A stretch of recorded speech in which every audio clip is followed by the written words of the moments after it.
ओम नमो भगवते वासुदेवाय। ओम नमो भगवते वासुदेवाय। ओम नमो भगवते वासुदेवाय। ओम नमो भगवते वासुदेवाय। ओम नमो भगवते वासुदेवाय। ओम नमो भगवते वासुदेवाय। नारायणं नमस्कृत्यं नारायणं नमस्कृत्यं नरं चैव नरोत्तमं नरं चैव नरोत्तमं देवीं सरस्वतीं व्यासं देवीं सरस्वतीं व्यासं ततो जयमुदीरये। ततो जयमुदीरये। नष्टप्रायेषु भद्रेषु नष्टप्रायेषु भद्रेषु नित्यं भागवत सेवया नित्यं भागवत सेवया भगवती उत्तम श्लोके भगवती उत्तम श्लोके भक्तिर्भवति नैष्ठिकी। भक्तिर्भवति नैष्ठिकी।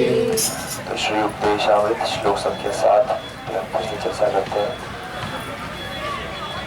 स्यात् कृष्ण नाम चरितादिसिताप्यवेद्या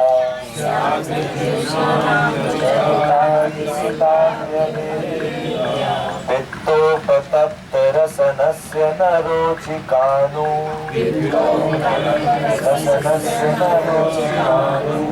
किन्त्वादराद् अनुदिनं खलु सैव जुष्टा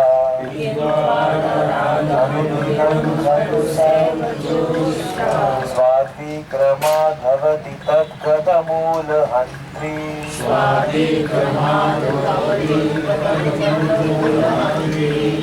भगवान श्री कृष्ण का पवित्र नाम चरित्र लीलाएं तथा कार्यकलाप सभी में श्री के समान आध्यात्मिक रूप से मधुर है।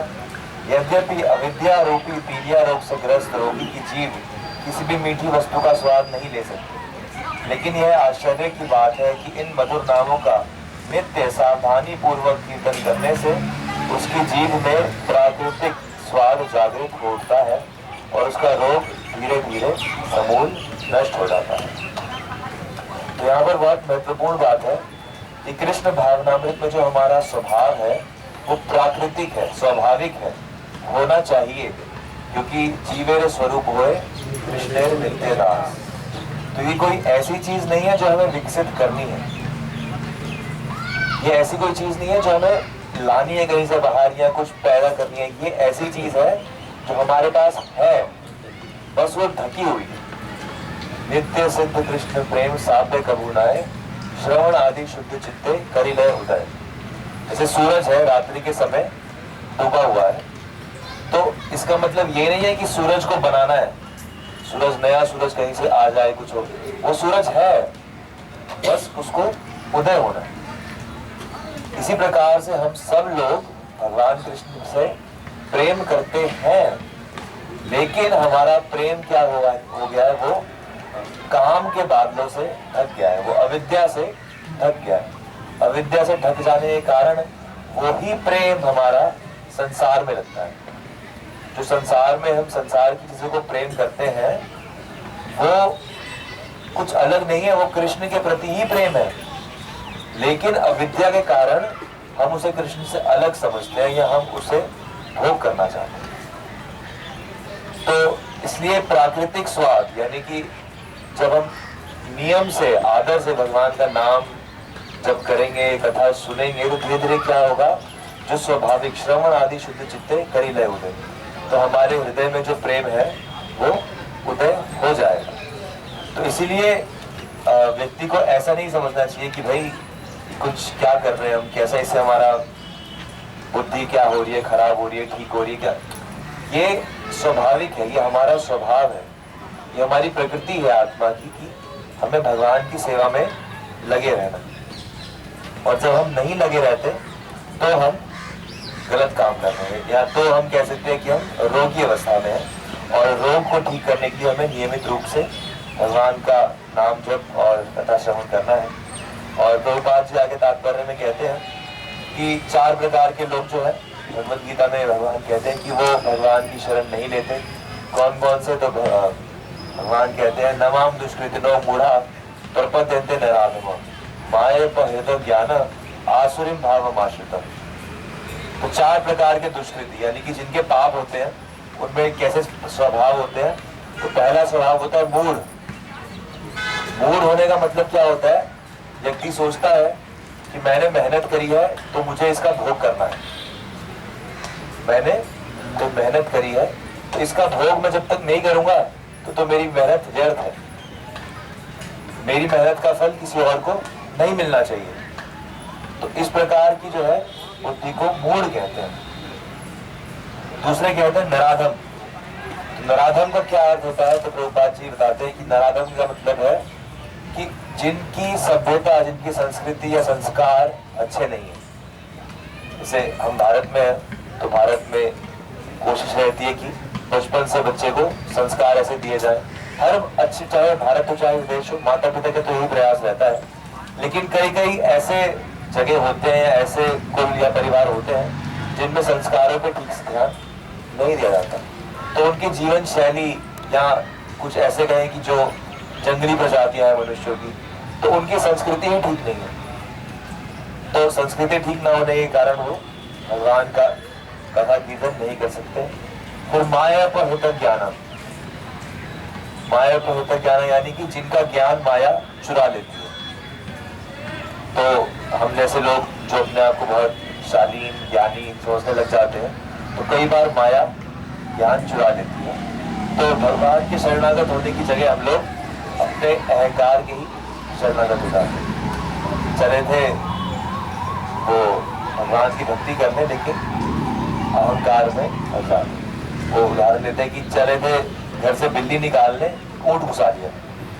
कि छोटी सी प्रॉब्लम थी, संसारिक कष्ट, और बिल्ली को निकालना था, और ऊंट और बड़ा अहंकार जो था उसको पैदा कर लिया। आसुरी भावमाश्रिता। आसुरी भावमाश्रिता का क्या मतलब है? कि जिनकी भावना आसुरी है। आसुरी यानी कि जो इंद्रियों के सुख में ज्यादा रमण करते हैं, जिनके लिए इंद्रियों का सुख ही परम है, शरीर ही परम चीज है, तो इसे कहते हैं आसुरी भावमाश्रिता। तो चार प्रकार के लोग जो है वो भगवान की शरण में नहीं आते, लेकिन फिर भी भक्त लोग प्रयास करते रहते हैं किसी ना किसी तरह से भगवान का कीर्तन उनके कानों तक पहुंचे। और धीरे धीरे जैसे जैसे कीर्तन पहुंचता तो कई बार देखा जाता है कि इन प्रकार के लोगों में धीरे धीरे परिवर्तन आता है, और धीरे धीरे जो है वो लोग भक्ति में उनका रोग जो है, ये जो रोग है, ये चार प्रकार के रोग। क्या चार प्रकार के रोग? मूढ़ होना यानी कि अपने फल को खुद भोगने की इच्छा करना, नराधम होना यानी कि संस्कृति ठीक ना होना, सभ्यता ठीक ना होना, अपना ज्ञान चोरी हो जाना, माया पर होता ज्ञान, और आसुरी भाव होना। तो ये जो रोग है, मतलब ये उसी रोग की और अलग रूप से व्याख्या है। तो ये भगवान का नाम कीर्तन करने से कोई जबरदस्ती भी करते हैं, किसी के कानों में भी पड़ता है तो भी धीरे धीरे ठीक होता है। इसका उदाहरण है कि हम देख रहे हैं कि कैसे विश्व में भी, भारत में भी धीरे धीरे भक्तों के द्वारा प्रचार हो रहा है और धीरे धीरे लोग भक्त बन रहे हैं। तो उपाध्याय कहते हैं कि नाम कीर्तन की 3 अवस्थाएं हैं। कौन कौन सी 3 अवस्थाएं हैं? स्टेजेस। अपराध युक्त, फिर सबसे पहले होता है नाम अपराध युक्त, यानी उसके बाद होता है नाम आभास, उसके बाद होता है शुद्ध नाम। यानी कि नाम जब जो व्यक्ति कर रहे हैं उनके 3 स्टेजेस होते हैं। शुरुआत में जो होता है अपराध युक्त नाम होता है, यानी कि हम नाम अपराध पढ़ते हैं, उनके बारे में सुनते हैं, समझते हैं, लेकिन फिर भी हमारी मानसिकता अपराध युक्त होती है। वैष्णवों के प्रति तो अपराध होते ही रहते हैं, और पहला नाम अपराध ही वैष्णव अपराध है।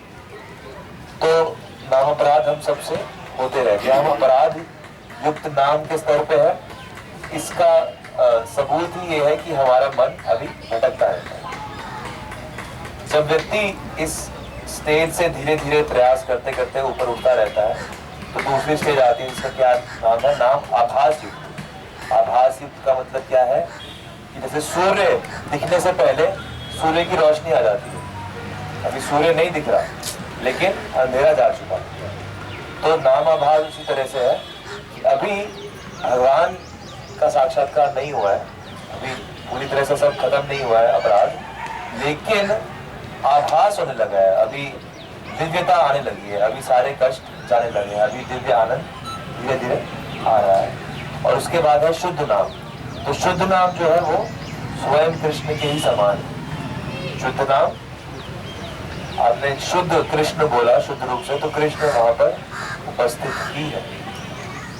तो इसलिए ये तीन अवस्थाएं हैं और हमें प्रयास करना है कि हम धीरे धीरे अपराध युक्त से आगे बढ़ते हुए नाम आभास और फिर शुद्ध नाम जप करने का हमें प्रयास करना है। शुद्ध नाम जप से ही आनंद आएगा।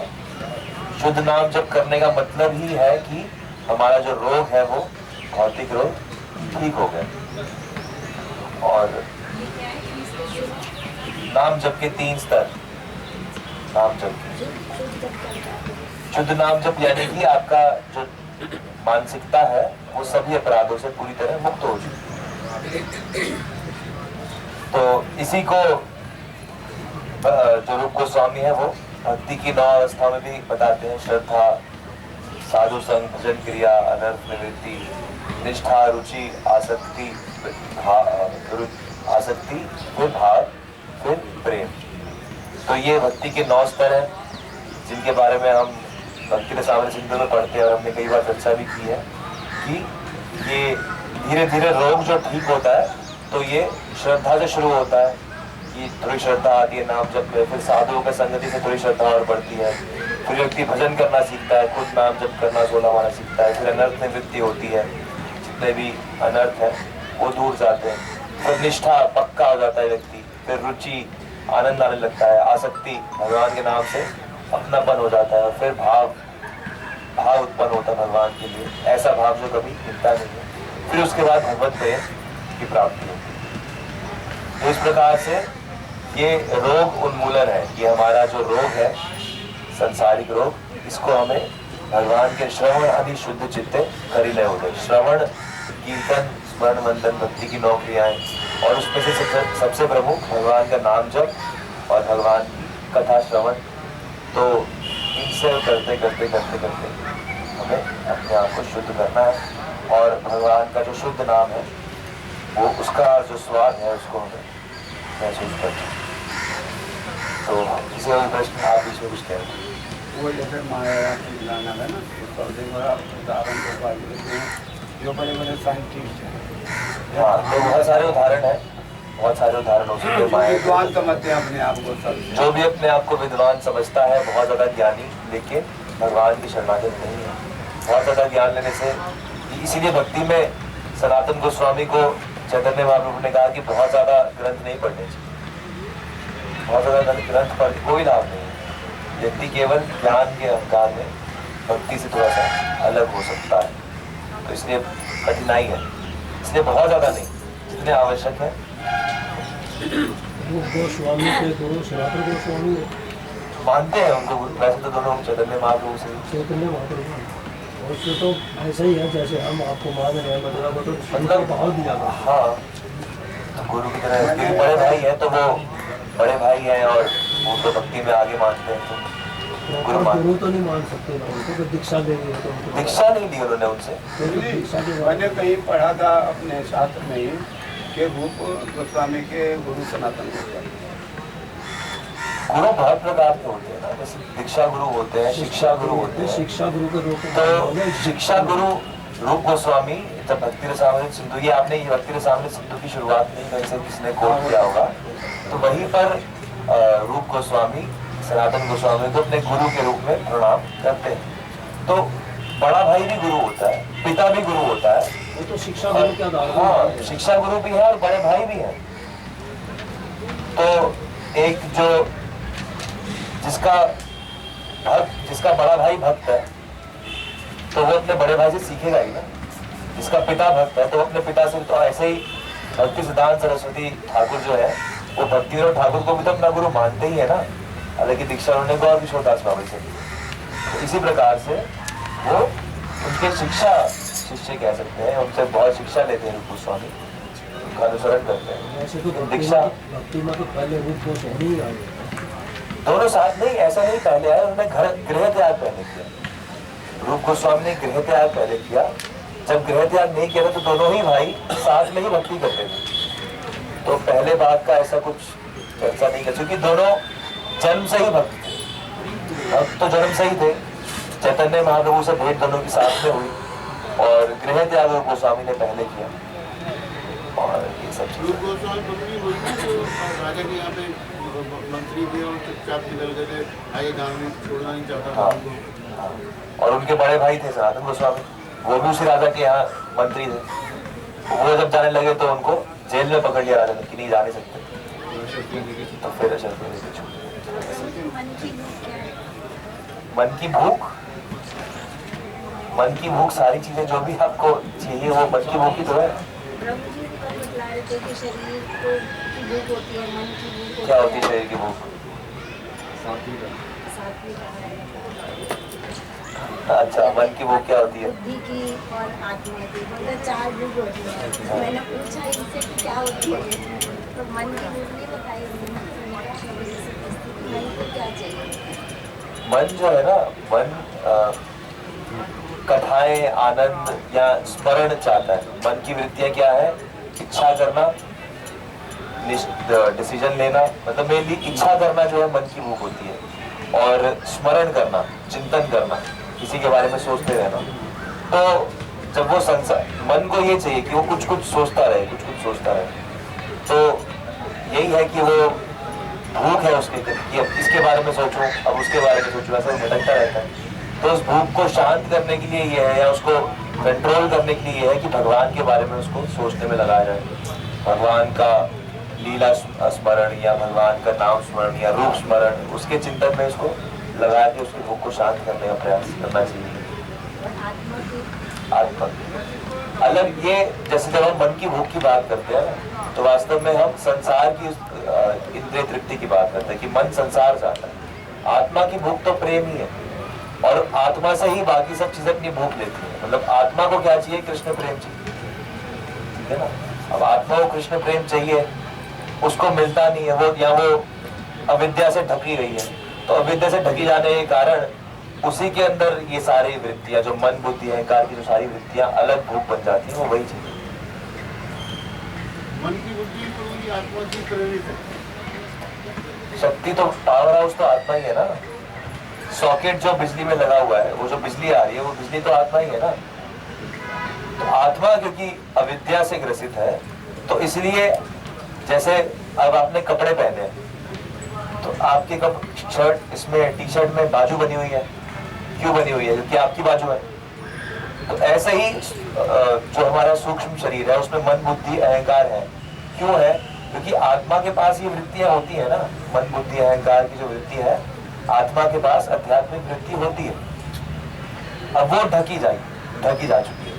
तो ढकी हुई अवस्था में वो संसार को भूलना चाहती है, और सही अवस्था में वो भगवान का प्रेम पाती है।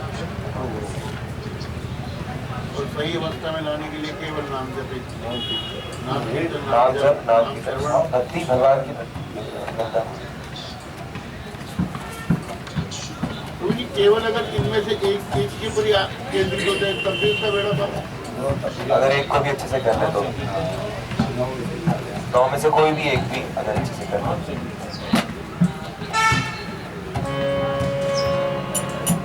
राधा कृष्ण प्राण मोरा शुभदा किशोर, राधा कृष्ण प्राण मोरा शुभदा किशोर, जीवन मरणे गति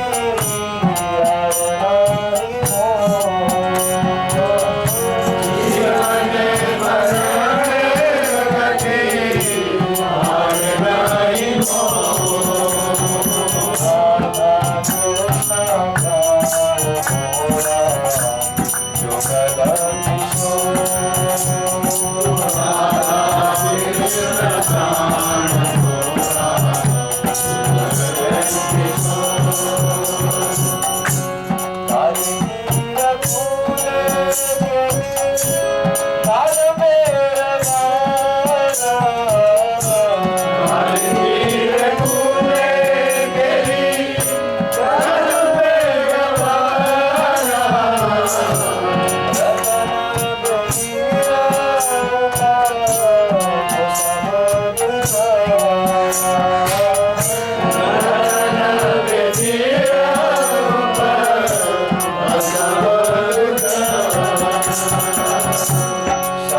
Yeah.